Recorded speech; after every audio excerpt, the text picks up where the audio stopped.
الحمد لله وحده لا شريك له بسم الله والصلاة والسلام على من لا نبي بعد حضرت آدم علیہ السلام کی فرشتوں پر علمی برتری۔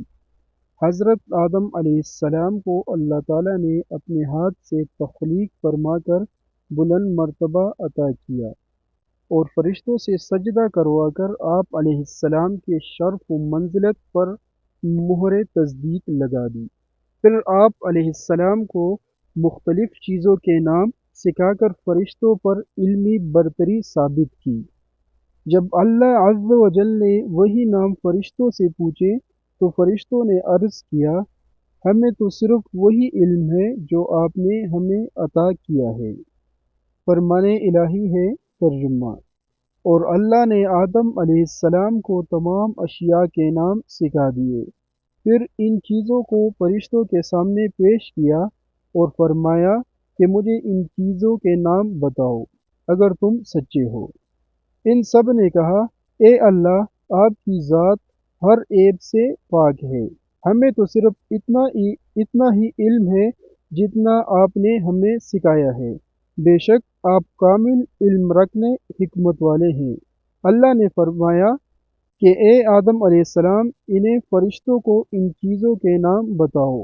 جب آدم علیہ السلام نے انہیں ان چیزوں کے نام بتا دیے تو اللہ نے فرمایا کہ کیا میں نے تم سے نہیں کہا تھا کہ میں ہی زمین و آسمان کا عیب چھپی ہوئی باتیں جانتا ہوں، اور میں جانتا ہوں جو کچھ تم ظاہر کر رہے ہو اور جو کچھ چھپا رہے ہو۔ حضرت حوا علیہ السلام کی پیدائش اور جنت میں رہنے کا حکم۔ حضرت حوا علیہ السلام کی پیدائش سے پہلے حضرت آدم علیہ السلام اکیلے تھے، ان کا کوئی ہم جنس نہیں تھا۔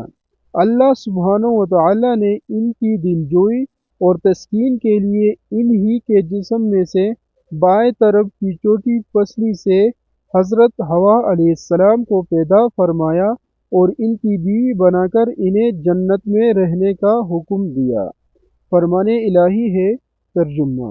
نمبر 1، وہی اللہ ہے جس نے تمہیں ایک جان آدم علیہ السلام سے پیدا کیا اور اسی سے اس کی بیوی پیدا کی تاکہ وہ اس بیوی سے سکون حاصل کرے۔ نمبر 2، ہم نے کہا، اے آدم، آپ اور آپ کی بیوی حوا جنت میں رہو۔ احادیث رسول اکرم صلی اللہ علیہ وآلہ وسلم۔ نمبر 1، عورتوں سے حسن سلوک سے پیش آؤ کیونکہ وہ ٹیڑھی پسلی سے پیدا کی گئی ہیں، اگر تم اس پسلی کو سیدھا کرنا چاہو گے تو اسے توڑ بیٹھو گے۔ نمبر 2، حضرت آدم علیہ السلام سو رہے تھے کہ اللہ عز و جل نے اسی حالت میں ان کی بائیں طرف کی چھوٹی پسلی سے حضرت حوا علیہ السلام کو پیدا فرمایا۔ ابلیس کی انسان دشمنی۔ جب اللہ سبحانہ و تعالی نے حضرت آدم و حوا علیہ السلام کی عزت و اکرام سے نوازتے ہوئے جنت میں رہنے کا حکم دیا تو شیطان کو انسان کی یہ عزت و تکریم برداشت نہ ہوئی۔ اس نے اسی وقت سے ہی انسانوں کو گمراہ کرنے کا منصوبہ بنا لیا۔ انسان سے دشمنی کے لیے اس نے اللہ تعالیٰ سے مہلت طلب کی۔ اللہ عز و جل نے اسے قیامت تک کے لیے مہلت دے دی۔ فرمان الہی ہے ترجمہ۔ نمبر 1، اس شیطان نے کہا، اے اللہ، کیونکہ آپ نے مجھے گمراہ کر دیا ہے اس لیے میں ان انسانوں کو گمراہ کرنے کے لیے آپ کی سیدھی راہ پر گات لگا کر ضرور بیٹھوں گا، پھر ان پر حملہ کروں گا، ان کے آگے سے بھی، پیچھے سے بھی، دائیں سے بھی اور بائیں سے بھی، اور آپ ان میں سے اکثر کو شکر گزار نہ پائیں گے۔ نمبر 2، ابلیس نے کہا کہ اے اللہ، جبکہ آپ نے اس شخص آدم علیہ السلام کو مجھ پر فضیلت دے ہی دی ہے تو مجھے قیامت کے دن تک مہلت دے دیجیے، میں اس کی اولاد میں سے چند لوگوں کے علاوہ سب کو ضرور اپنے قابو میں کر لوں گا۔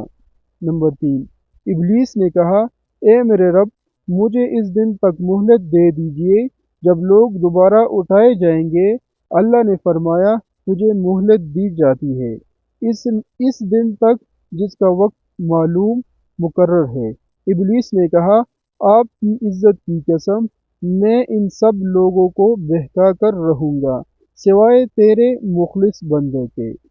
رسول اکرم صلی اللہ علیہ وآلہ وسلم نے فرمایا یقین مانو شیطان آدم علیہ السلام کی اولاد کو گمراہ کرنے کے لیے اسلام کی راہ پر بیٹھا ہوا ہے۔ ان کے دلوں میں یہ وسوسے ڈالتا ہے کہ افسوس تم اپنے باپ دادا کا دین چھوڑ کر مسلمان ہو رہے ہو۔ سعادت مند لوگ اس کی بات ٹکرا کر مسلمان ہو جاتے ہیں۔ پھر شیطان جہاد کی راہ پر بیٹھ کر کہتا ہے کہ جہاد کیوں کرتے ہو، تم مارے جاؤ گے، تمہارے عورتیں کسی اور سے نکاح کر لے گی اور تمہارا مال تقسیم کر لیا جائے گا، مگر سعادت مند لوگ اس کی بات رد کر کے جہاد کے لیے نکل پڑتے ہیں۔ ایسے لوگ یقیناً جنتی ہیں، خواہ شہید ہو جائے یا ڈوب کر یا